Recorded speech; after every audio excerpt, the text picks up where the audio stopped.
Hey y'all. So I hope you're having a good week. I finally got some decent clothes on and put some makeup on, and it's amazing the difference that a little bit of makeup can make. I just never do it because I'm just so busy working and taking care of my babies, making sure they're good. And then I'm busy with my job and getting stuff done around the house. But anyways, I was just thinking, it is good for you to do something for yourself, even if it's, something as small as putting a little bit of makeup on. I just feel like, I don't ever have the time or whatever, but sometimes you need to just do something for yourself, because you are worth it. It sounds corny, but it's the truth. You're worth it. If you don't take care of yourself and make yourself feel good, it's hard to keep going for everyone else when you're, not feeling good about yourself or whatever. Because, some days I feel like just sluggish and don't, mentally, I just feel like I don't have energy to do much. Sometimes I struggle with finding the motivation, to do things, and that's just the reality of how life is. I mean, sometimes, our spirit is willing and strong, but our flesh is weak. And, excuse me, that's the truth. You just don't feel like doing stuff sometimes. But anyways, I hope y'all are having a good week. And something I was thinking about that's kind of funny, actually pretty funny. Yesterday, these little boys that live across the way over here, they're our neighbors, and they know Ari, and he's in Ari's class. And he decided it would be a good idea yesterday to ring our doorbell and run. Like, not just once, not twice, not 3 times, but like 6 or 7 times, back to back to back. Okay, now mind you, normally I would not mind.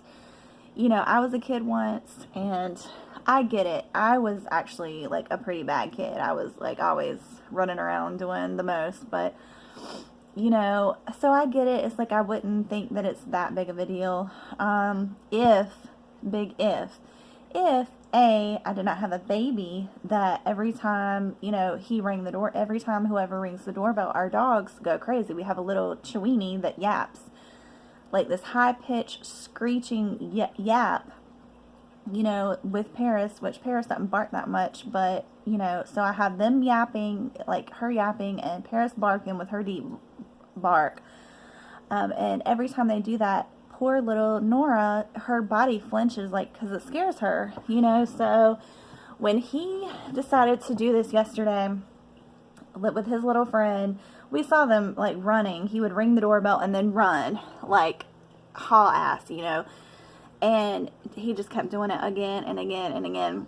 I was so pissed. Like, I went out there. The last time I opened the door, because we have a screen door and a regular door. I opened the door, and Paris came out in front of me and greeted them at the door, like face to face, with just nothing but the glass in between. And those little boys took off like you would not believe. Like, the look on their faces were priceless. They like even fell, like they were so terrified of Paris, and they just ran like as fast as they could, but they were like stumbling, like tripping and falling and stuff because they were so scared of Paris. So it was just kind of funny. But I was pissed at the time. I went out there, I was like, come here. I was like, y'all come here right now. And of course they didn't come, they hid in the bush, but it was funny. But anyways, so what else is going on with us? Let's see. I'm gonna file my taxes soon. I guess it's about that time. I need to do that. Looking forward to the weekend. We're getting closer and closer. Nora is, growing and changing every day. Ari is doing great. And today she had her project, her AIG project, so I can't wait to hear how that went. She had to do like a project where she had an invention, where she invented something that's never been invented before, and which is really hard. I mean, I get that they want, she's an AIG, and I get that they want them to, like, use their brain to try to think of, outside the box or whatever, and, stretch their brain and try to be creative and whatnot. But it was really hard to try to think of something that has not been created, that has not been invented, and that it has to solve a problem. So it can't just be anything. It had to solve a problem. So anyways, she came up with the ice cream catcher, which, come to find out, since your ice cream melts on your hand, it's like a little catcher that, catches the ice cream so it doesn't melt all over your hand, which is pretty smart. But come to find out, apparently a kid did that on the Shark Tank, but we're not going to worry about that. So, anyways, I hope it went well. I'm about to find out about that, and we're just doing good. So, I hope y'all are doing good. And one more thing I was thinking about earlier is, okay, I said I wasn't going to watch any more R. Kelly stuff, because with the media, how everything is right now with the whole R. Kelly thing, it's just crazy. It's crazy what's going on with him and these young girls, and to realize that, I know my hairs are sticking straight up right here. My hair is so damaged from everything. It's like still kind of wet right now because I got out of the shower a little bit ago, but it's so damaged. It's like breaking off up here. I mean, I have parts that are like that only go down to here. It's just crazy. But anyways, the R. Kelly thing, I told Joseph, I said I'm not gonna spend any more time on looking at this mess with R. Kelly. I don't want to waste any more of my brain space on him. But then, of course, I get sucked in every time I go to YouTube. It's like, I want to click on it, but I don't, but I do, because, it's interesting to think about. It's something that's really serious, though. And to think that we really knew all along, but we kind of dismissed it, and went ahead and listened to his music and still supported that monster. I mean, he was really like an evil bastard. And, it's really coming out now, like what he's done to these women and what he's still currently doing to these women. But anyways, I just wanted to mention, I listened, and I have to go, but I listened to an interview yesterday of his brother, and his brother was actually the youngest one out of there. He was his younger brother, and he was actually really nice and really humble and really had morals. He was just really down to earth. And he admitted that their older sister, used to abuse them. She used to molest them because she was 15 when the younger one was 6. And my point in all this is that at the end of the day, something positive that we can pull out of this situation is the fact that, looking at R. Kelly and looking at his brother, they both grew up in the same household. They both, were abused and by the same, and had to deal with the same thing. Well, R. Kelly turned out the way that he did, and still won't take responsibility, and is just a big textbook narcissist, and whatever.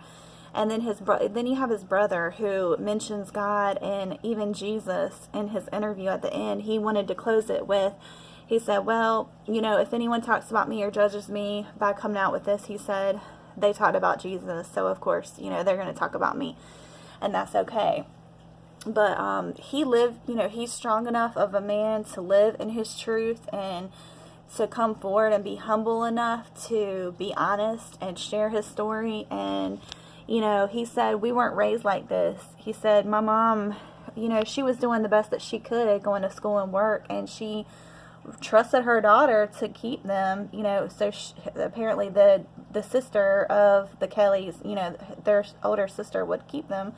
But anyways, he said, you know, that he even years and years later, when she called, when his son, R. Kelly's brother, his son was in the hospital, and anyways, she called the hospital, and he said just hearing her voice, you know, she was like, but anyways, he told her that he forgave her, and she acted like she didn't, you know, she said, I don't know what you're talking about. Don't call me. Don't, you know, try to contact me or whatever. Anyways, point is, no matter what you go through, you know, that just shows that it doesn't matter what you go through. It's how you deal with it, how you choose to deal with it, and how you choose to handle it, and whether or not you choose to take responsibility for your actions. You know, I mean, so you can either go this way or completely the opposite direction with what you're handed. You know, life literally is about what you do with it, and it's not about what happens to you, you know, or what you've done in the past. It's all about what you choose to do with it moving forward. You can make something, you know, beautiful out of it by helping people and sharing your you know, truth and living in it and moving forward. But until, you know, like he said, you know, the first step is admitting, and if you can't even do that, you can't move forward. You can't help anyone out. I mean, clearly the dude has demons. He's, you know, possessed. I mean, the filthy, nasty things that they're, you know, exposing him with is just disgusting. But the bottom line is, at the same time, it's like, it needs to be a real eye-opener, because this is the kind of music that, you know, we not only supported for so many years, but you know, as a mom of 2 daughters, you know, especially one that's, you know, 11, excuse me, I look at this a little, you know, a little more serious now. And, you know, you have to be so careful, like, especially kids that want to, you know, be famous and stuff. And I've talked to Ari, you know, multiple times, and she knows that, like, Hollywood is not what it's cracked up to be. She knows that, you know, already, you know, we have conversations. Obviously, I don't go into depth, but I tell her, you know, that they, you know, it's not, she knows, so that she's not, you know, ignorant to the fact that when they throw money at you, you know, she's not going to be, you know, oh, starstruck and, oh, money, you know, no. She knows, like, that's why the Bible says money is the root of all evil. Well, I see now, you know, I mean, this is a prime example of how, because he had enough money to pay everyone off, that, you know, no one told him what he was doing was wrong. Actually, they did the opposite. They kept, you know, they did it for him. They helped him. Like, so his whole team is in the wrong. Whoever, you know, witnessed it and didn't come forward is in the wrong too. And anyways, enough about that.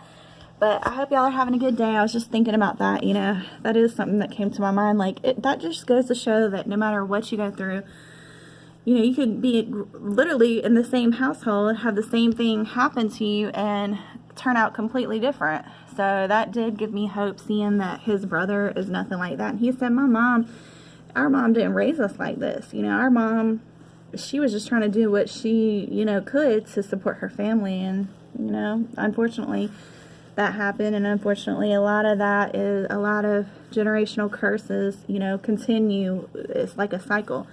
You have to break it, though. You have to be the one to stand in the gap and, you know, develop your own relationship with God. And, you know, cut it off at the root, and bind it and rebuke it, and, you know, make your effort to stop it and to prevent it moving forward. So anyways, that's just my 2 cents, but I will talk to y'all later. Hope you have a good rest of your week and good weekend, and I will talk to y'all later.